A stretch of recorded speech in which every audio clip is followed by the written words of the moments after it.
मी रिया. माझ्यासारखी स्त्री कुठेच नसेल, कारण की त्याच्यामागे मोठमोठी कारणे आहेत.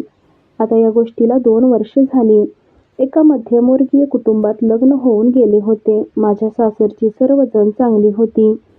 सर्व चांगली माणसं होती. माझ्या सासू-सासरे देखील खूप चांगले होते. म्हणूनच मी याच गोष्टीचा फायदा घेतला. मला पहिल्यापासूनच लफडे करण्याची सवय होती. त्यामुळे लग्न झाल्यानंतरही ती सवय माझी जाता जात नव्हती. आमच्या शेजारी राहणाऱ्या सचिनसोबत माझं लफडं चालू झालं आणि हळूहळू ते खूपच वाढलं. एके दिवशी माझ्या नवऱ्याने माझ्या वाढदिवसादिवशी मला मोबाईल गिफ्ट दिला आणि त्यानंतर मी हळू सचिनचा नंबर घेऊन आले. मी मालक घरी नसताना सचिनसोबत फोनवरती बोलायचे. पण ही गोष्ट एका दिवशी माझ्या सासूने बघितली. माझ्या सासूने मला समजावून सांगितलं आणि नंतर माझ्या सासऱ्याला देखील हीच गोष्ट सांगितली. माझा सासरा खूपच कडक स्वभावाचा होता. त्याला अशा गोष्टी आवडत नव्हत्या. माझा नवरा हा बाहेरगावी कामाला असल्यामुळे मी सचिनसोबत बोलायचे. सासू-सासरे त्यांच्या कामात व्यस्त होते. आता ही गोष्ट सासू-सासऱ्यांना समजली होती. म्हणून मी आता सचिनसोबत बोलणं सोडून देण्याचा विचार करत होते. मी सचिनला म्हणाले, माझा नवरा हा लवकरच येणार आहे. सासूने आपल्या दोघांचे लफडं सासऱ्याला सांगितलं आहे. ते दोघे मिळून माझ्या नवऱ्याला सांगतील. त्यांचे चालू आहे. त्या सगळ्या गोष्टींचा बोबाटा करतील.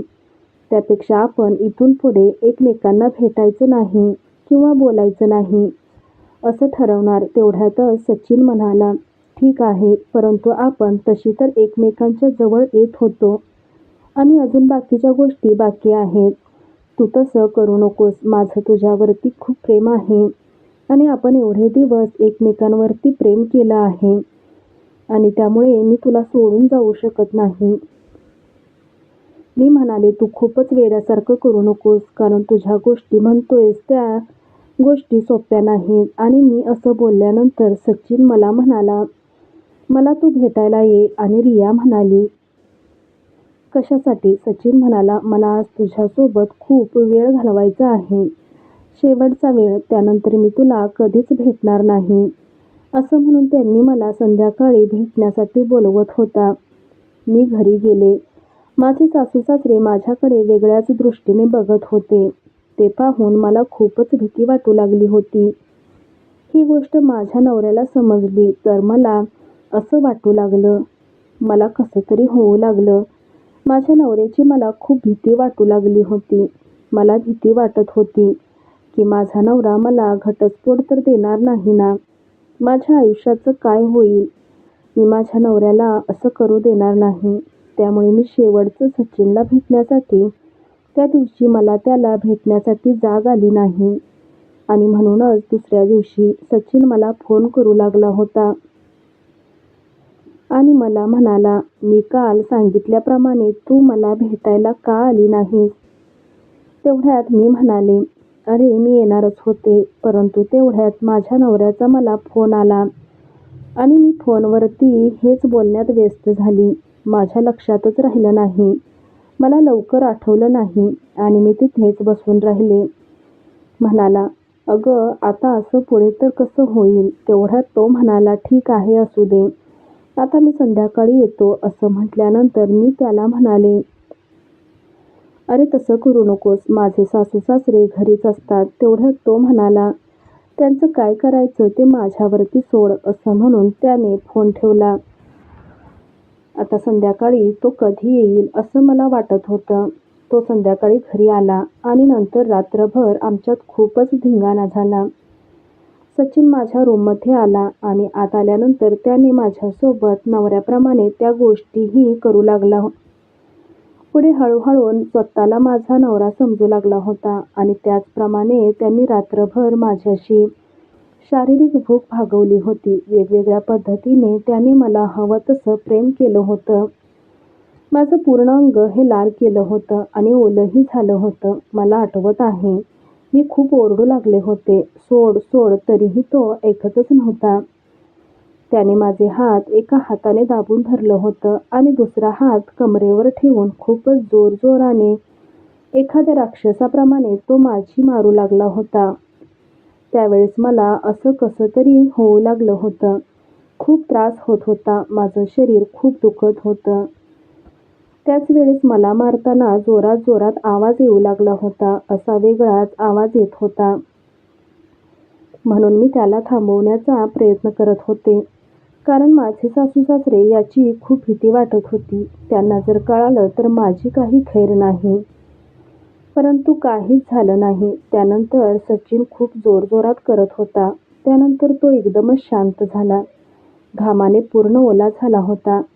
खाली बसले. मला बसतासुद्धा येत नव्हतं.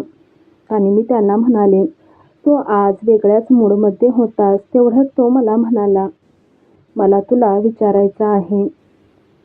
तू माझ्यासोबत लग्न करायला तयार आहेस का?" मी म्हणाले, "अरे, मला सासू-सासरे आहेत. मला नवरा आहे. मी असं कसं करू? मला तर माझ्याच घरातल्यांची आज भीती वाटायला लागली आहे. माझ्या सासू-सासऱ्यांनी माझ्या नवऱ्याला असं काही सांगितलं तर माझं कसं होईल?" तेवढ्यात सचिन मला म्हणाला, "तू त्यांचा विचार करू नकोस. तू माझ्याशी लग्न करायला तयार आहेस का?" त्यात मी म्हणाले, "अरे, पण" तेवढ्यात तो दरवाजा तोडून बाहेर गेला आणि माझ्या सासू-सासऱ्यांच्या रूममध्ये जाऊन त्या दोघांनाही धमकी देऊन आला. आणि तेवढ्यातच ते दोघेही बाहेर आले आणि त्यांनी मला पाहिलं. सचिननेही माझ्या हाताला धरलं होतं आणि मला ओढत घेऊन चालला होता. मी सचिनला सोड म्हणत होते आणि तरीही तो ऐकत नव्हता. त्याने माझे कपडे आणि माझी बॅग घेऊन मला बाहेर घेऊन आला होता. हे सर्व माझे सासू-सासरे माझ्याकडे पाहत होते. आता मला माझ्या सासू-सासऱ्यासोबत राहणंही मुश्कील झालं होतं. मी बाहेर आल्यानंतर सचिनला विचारलं, "अरे, पण आता काय करायचं? असं करायला नको होतं. माझ्या सासू-सासऱ्यांपुढे तू असं वागायला नको होतं." असं म्हटल्यानंतर तेवढ्यात तो मला म्हणाला, "आपण लग्न करूयात." आणि मला त्याने पळवून घेऊन गेला. दुसऱ्या दिवशी सचिन आणि मी एका मंदिरात जाऊन लग्न केलं. आणि माघारी आल्यानंतर मी पाहिलं, माझा नवरा हा पोलिसांना घेऊन आला होता. त्याच्या हातात कागदही होता. तो घटस्फोटाचा कागद होता. त्याने माझ्याकडे दिला आणि मला म्हणाला, "इथून पुढे तुझं आणि माझं नातं संपलं." परंतु त्याला माहिती नव्हतं की आम्ही दोघे लग्न करून आलो आहोत. आता मलाही माझ्या नवऱ्याची गरज नव्हती आणि मी आता कायमची त्याला सोडणार होते. आता ते घर सोडून जाणार होते. परंतु सचिनलाही माहिती नव्हतं की मला अशी सवय आहे. मला अशी लफडे करण्याची सवय आहे. सचिनसोबत मी आता किती दिवस राहील याचा मलाही अंदाज नाही. त्यामुळे आता मलाही भीती वाटू लागली होती की दुसरा कोणी माझ्या आयुष्यात येऊ नये.